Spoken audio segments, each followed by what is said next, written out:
Art gives us the power to imagine the future in any way we want. This is Traveler Number 5.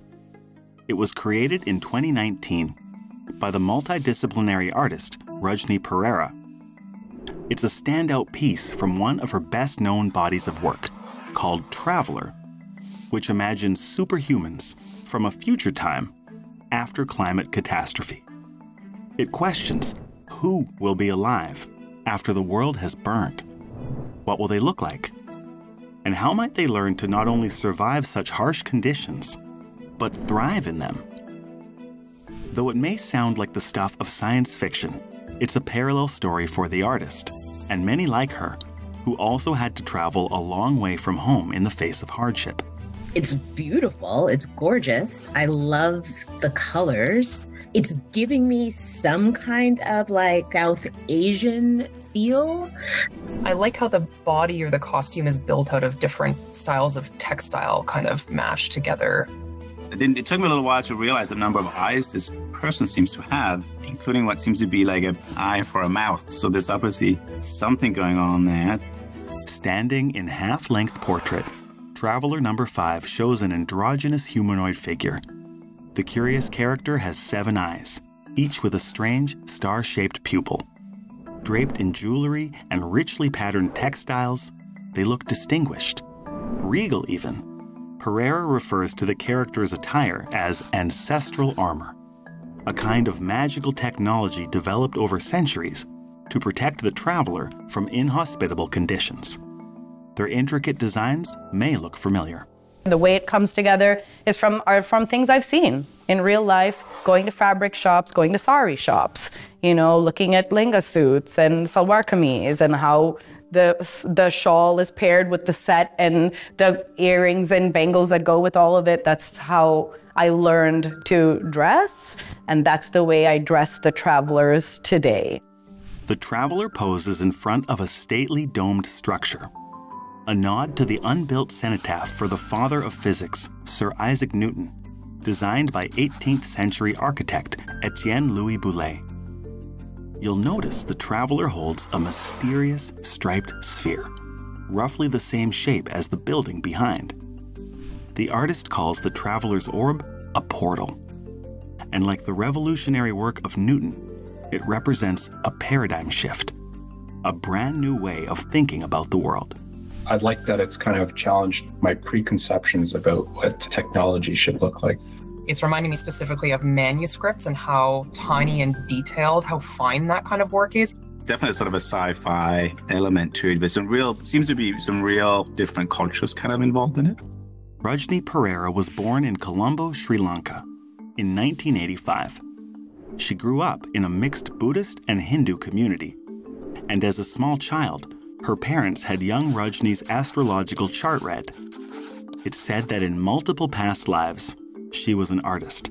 So my parents always knew that I would be an artist, and I always knew that I would be an artist. And I've been drawing and painting since I was a baby and a toddler.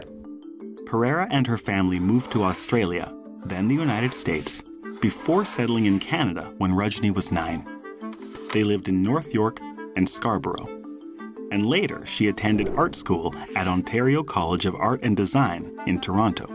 Initially, the enterprising young artist organized her own exhibitions and brokered her own sales, building both a business and a following from scratch. But it wasn't long before curators and gallerists came calling, intrigued by her powerful artistic voice. Commissioned by the Royal Bank of Canada, Traveler Number 5 was the artist's first major acquisition by an institution. Their curator called it a reminder of how our choices now impact generations to come. Growing up in Sri Lanka, it was television shows like Astro Boy and Robotech that captured young Perera's imagination. She was drawn to their epic stories, beautifully rendered and full of unique mythology.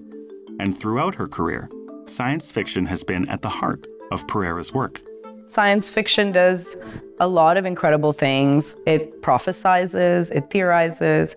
Between science fiction and straight up fantasy, that's pretty much the only world that you can pretty much make up. It allows us to view the future in a different way, or the way we either want to view it or need to view it, right? And I think she does that.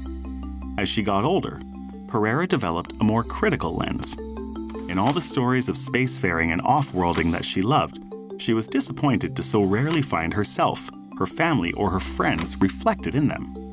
The authors of science fiction were predominantly white, and so were its heroes. I was really, really missing where we are in science fiction. During art school, she made it her mission to bring science fiction into fine art and to paint about the lives of brown and black people through this lens. Today, Perera is known as a visionary creator of iconography, artifacts, and mythology, imagining the future of immigrants and other marginalized communities. Her Travelers series features more than 50 artworks and includes painting, mixed media, photography, sculpture, and wearable art. Within the artist's distinct sci-fi universe, she calls upon a tapestry of other visual inspirations as well, including scientific illustration, psychedelia, and miniatures, such as Rajput and Mughal painting. These small, highly detailed illustrations from the 16th to 19th century, often used to decorate manuscripts, are important non-Western representations of human activity for Perera. Just as keenly as she mixes influences, she combines techniques too. Traveler number 5 is an example of mixed media. The term describes artworks composed from a combination of different materials. This piece uses acrylic gouache, gel pens, pencil, charcoal, graphite, chalk, and watercolor. Whatever's necessary, Perera says. She calls her process results-oriented. She works spontaneously, using whatever tool, technique, or material will achieve the results she wants. I guess she sees the strengths of these peoples and their adaptability being the kind of factor that has them surviving the apocalypse. It's a story of immigration, I guess. Landing in somewhere strange and learning how to live and how to thrive. Across the Travelers series, Perera likens the classic sci-fi narrative of off-world survival to the experience of the immigrant. It's the story of resilience, of resourcefulness, of creating abundance from nothing.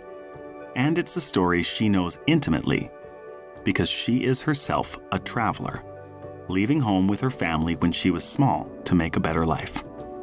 Through her personal experience, she's developed a special reverence for the things people bring with them from home. The garments, jewelry, the prayer mats, the stuff that makes them feel comforted and helps them to express themselves and their culture. These items function as a sort of armor, Perera says. They offer a form of protection when you go from one place to another. I mean, if you think of the idea of a force field and then wrapping yourself in something from back home that's going to protect you from having to fully deal with this, can be a very difficult place. The traveler's ancestral armor, the magical technology that keeps them safe in harsh environments, references exactly this sense of tradition, cultural knowledge, and history that can be bound up in our clothing and can become a source of great strength for its wearer. Their seven-eyed mutation likewise points to the traveler's superpowered strength and resilience. While mutations are often framed as something ugly or repulsive, Perera makes them a mark of beauty, a sign that the traveler is perfectly adapted to their surroundings. For me, mutation is a protest act of an organism that's alive saying, no, I'm not going to die, I'm going to live.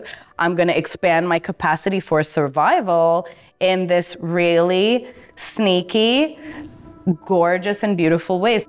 Her next body of work is focused completely on the idea of surveying the living world, the flora and fauna that surrounds the travelers. What will plants and animals look like after a climate catastrophe? How will they mutate, evolve, and adapt to survive? Although Perera's vision feels like a distant future, it's a world that may not be so far away. It is expected that anywhere from 140 million to 1 billion climate migrants will be on the move by 2050, particularly from South America, Sub-Saharan Africa, and South Asia. Despite the impending crisis, Perera's picture of the future, with her noble and heroic traveler posed proudly, is fiercely optimistic. There will be survivors, and there will be people who learn to thrive. she is not just hopeful, she is adamant. I insist on victory. I insist on victory in this story.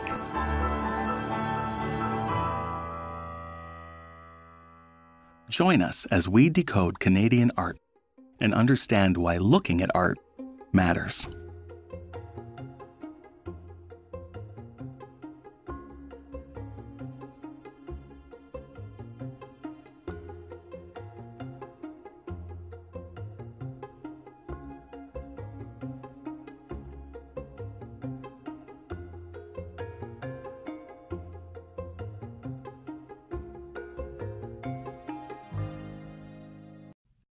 Help TVO create a better world through the power of learning. Visit TVO.org and make a tax-deductible donation today.